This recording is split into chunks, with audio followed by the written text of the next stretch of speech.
Tem para ele sobre esse caso, ele contou. 10 anos depois, uma reportagem muito grande sobre o governo Fernando Henrique, com provas cabais sobre a compra de votos a favor da emenda da reeleição do presidente Fernando Henrique, que fui eu que fiz. E agora eu faço muitas reportagens, fiz muitas sobre o Lula, muito ruins, agora, enfim, tenho, acompanhado o governo Dilma. Dois deputados foram caçados, né? Não, pior. Então essa história é muito fascinante. Daí porque foi uma reportagem que a Folha fez, durou uns 45 dias, mas ela nunca foi muito bem acompanhada, vamos dizer assim, pela mídia em geral. Então ocorreu o seguinte: os dois deputados confessaram em áudio terem recebido R$200 mil em dinheiro para votar a favor da emenda da reeleição que foi aprovada em 1997 e permitiu que no Brasil pudessem ser realizadas eleições presidenciais nas quais o presidente incumbente, que estava no cargo, concorresse a mais um mandato, ou seja, a reeleição. Até 1997, a Constituição proibia o instituto da reeleição para ocupantes de cargos executivos, prefeitos, governadores e presidente da República. Então, o prefeito, o governador e o presidente eram eleitos, ficavam 4 anos no cargo, findos esses 4 anos, não podiam concorrer à reeleição. Por que o sistema era esse? Até quando o Brasil voltou à democracia em 1985, com a eleição de Tancredo Neves, a morte dele, a posse de José Sarney, o primeiro civil, o Brasil tinha presidentes da República que tinham um mandato de 5 anos. Sarney ficou 5 anos, foi inclusive um processo muito rumoroso na Constituinte em 88, mas enfim, consolidou-se que o mandato presidencial seria de 5 anos. Em 1989 foi eleito outro presidente da República, aí então na primeira eleição direta que o Brasil teve, Fernando Collor de Mello, eleito para ficar 5 anos. Deveria ficar 90, 91, 92, 93 e 94. Na revisão constitucional, que estava prevista para acontecer, ocorreu em 93, nessa época o Brasil passava por uma crise muito grande e havia um candidato, ou pré-candidato a presidente, muito favorito nessa época, que era Luiz Inácio Lula da Silva. Todo mundo achava que na primeira eleição seguinte, a do Collor, que foi retirado do cargo por impeachment, era Itamar Franco, o presidente, enfim, tampão, não é? O Brasil vivia um caos, o plano real ainda não existia, enfim, estava mais ou menos claro que naquele quadro o eleito seria Lula. Na revisão constitucional, o que foi feito? Todas as forças contrárias à eleição de Lula pressionaram para reduzir o mandato presidencial para 4 anos, porque o Lula vai ser eleito.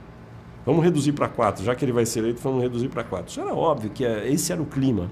E mais, não pode ter reeleição. Assim foi feito. Ocorre que em 93 para 94, o governo Itamar, de uma maneira até muito sábia, conseguiu conduzir o país, para surpresa de muitos.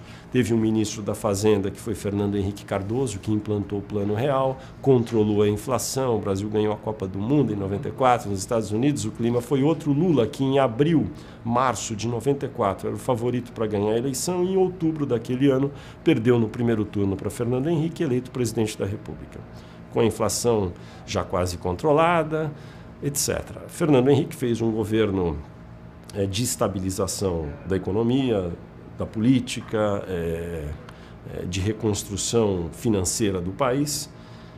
E o grupo que antes, na reforma da Constituição, era a favor apenas 4 anos, sem reeleição, puxa, agora precisamos mudar isso. Agora nós precisamos ficar mais tempo. Havia um grande operador político de Fernando Henrique Cardoso, chamado Sérgio Mota, que falava que o PSDB precisava ficar 20 anos no poder. E, enfim, o processo da reeleição do Fernando Henrique foi andando, foi uma emenda constitucional, era necessário mudar a Constituição, e deputados foram comprados para votar a favor dessa emenda. Tudo isso era sabido dentro do Congresso Nacional. Eu havia chegado a Brasília, transferido para cá em 96, acompanhava isso muito de perto, sabia que deputados estavam vendendo voto para votar a favor da emenda da reeleição de Fernando Henrique. Isso era um fato. Vários jornalistas sabiam, só que era muito difícil provar. É a tal história do off. Como é que eu vou provar que ele vai vender o voto dele, está em vias de vender? Aí eu procurei várias pessoas que se dispuseram a me ajudar, as fontes. Eu falei, olha, se você... como é que se compra um voto de um deputado? Não é na feira. Há reuniões, há conversas e a entrega do dinheiro e o voto. Aí eu contatei várias pessoas, porque nem todos vendem o voto. Alguns poderiam não querer vender. Eu falei, mas vocês serão contatados. Eu me lembro que eu contatei 6 ou 7 que eu julgava que seriam pessoas mais íntegras e que eventualmente iriam recusar. Aí uma delas topou. Eu dei para ela um gravador e falei, você vai na reunião com esse gravador no seu bolso do paletó e vai ser o meu gravador, a minha fita, você não vai manipular, você vai entrar, quando você sair você dá para mim. Porque eu tenho que ter segurança absoluta que essa fita é íntegra. E assim foi durante muito tempo, 4 meses. E tudo foi registrado, tudo, absolutamente tudo. As provas eram incontestáveis. Né? Os deputados dizendo que receberam dinheiro, quem pagou, como foi, de que forma foi. Né? Dinheiro, em dinheiro, dentro de um saquinho, etc. Então, no dia 13 de maio, com as provas já... não eram indícios, eram provas. Então, está até na minha sala ali, depois você pode ver a primeira página. Deputado conta que votou pela reeleição por R$200 mil. Que vendeu o voto. Isso foi publicado. A reportagem foi publicada. Eram 2 deputados citados, né, que tinha prova absoluta e outros tantos indícios.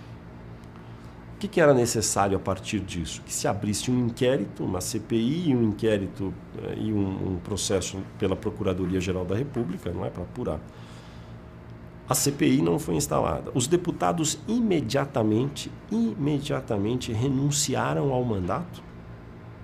Renunciaram. Eu renunciei ao mandato por razões pessoais. E sumiram. O Delfim Neto, que cada vez mais se torna um dos melhores frasistas do Brasil, à época disse, nunca vi ganhar um boi para entrar e uma boiada para sair.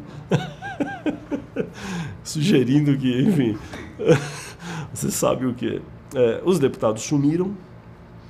A iniciativa da oposição à época de instalar uma CPI foi abafada. 2 nomes, em menos de um mês que a CPI foi abafada, foram indicados ministros, 2 ministros novos do PMDB. O jurista internacionalmente conhecido Iris Rezende, de Goiás, virou ministro da Justiça, conhecido mundialmente pelas suas habilidades jurídicas do PMDB, foi nomeado pelo Fernando Henrique ministro da Justiça. E imediatamente também, o grande especialista também em transportes públicos, e especialista, foi Eliseu Padilha, do PMDB do Rio Grande do Sul, foi nomeado ministro dos transportes. O PMDB, em peso, en masse, se recusou a aderir à investigação. Não houve investigação. O procurador-geral da República à época chamava-se Geraldo Brindeiro, havia sido conduzido várias vezes pelo então presidente Fernando Henrique, disse que não havia indícios de nada. Quando havia provas, na verdade indícios não havia provas. Então o jornal, a Folha de São Paulo, publicou dezenas, não foram algumas, dezenas de páginas e manchetes a respeito desse fato. E os outros jornais? Os outros jornais acompanharam na medida do possível, mas não houve, enfim. Agora, daí você vai me falar, puxa, mas então é verdade, eu não sei, eu acho que teria que ter eu não sou crítico de mídia, sou jornalista. Então eu deixo para os críticos de mídia falarem sobre isso. O que eu acho é que, no que diz respeito a mim, eu estou absolutamente tranquilo. Então 2 anos depois, houve o escândalo da Telebrás. A maior privatização da história do planeta Terra até aquela época. Mais de 20 bilhões. Houve um esquema de arapongagem, gravação de telefonemas. O Palácio do Planalto descobriu, editou uma fita e divulgou essa fita, que acabou torrando um ministro, que foi o ministro das Comunicações, Luiz Carlos Mendonça de Barros, acabou perdendo o cargo, mas as coisas acabaram se acomodando como as melancias na carroceria de um caminhão. Mas mais fitas existiam. Então isso foi em 98 para 99. Em 99, eu sabia que essas fitas existiam. Eu e a repórter Elvira Lobato, da sucursal do Rio. Eu consegui essas fitas. Eram 46 fitas, se a memória não me falha. Na época eram fitas mesmo, não é cassete. Nós transcrevemos todas e você não sabe o que é ouvir 46 fitas de 1 hora cada uma, de gravações telefônicas em que não há legenda, né? A pessoa começa a falar, você fala, quem é essa pessoa? E daí aparece outro, e uma mulher, e etc. Aí isso foi um trabalho gigantesco de investigação nova, que nós tivemos que transcrever, começar a tentar, a juntar, porque as fitas também não vieram numeradas. Então, para primeiro colocar na ordem, depois saber quem é que estava falando, de quem eram aquelas vozes e do que se tratava. Mas o resumo da ópera é o seguinte, em determinado momento, uma pessoa do governo liga para o presidente da República, e pergunta se poderia usar o nome dele. Posso usar o seu nome aí? Podemos usá-lo aí? Do outro lado das linhas helicoidais do telefone vem a voz do presidente da República e diz, não tenha dúvida, não tenha dúvida. Isso me parece muito grave, embora a explicação do governo, não, mas nós queríamos, era para usar, para montar mais consórcios, para tornar ter mais, a explicação é que era para ter mais competição, mas o fato é que, legítimo ou não vou entrar nesse método, é muito grave que o poder constituído influa na montagem de mais ou menos consórcios, ainda que, segundo o governo, a intenção tenha sido nobre. Então essa foi uma reportagem muito grave também que aconteceu, que foi feita sobre um fato muito grave, perdão.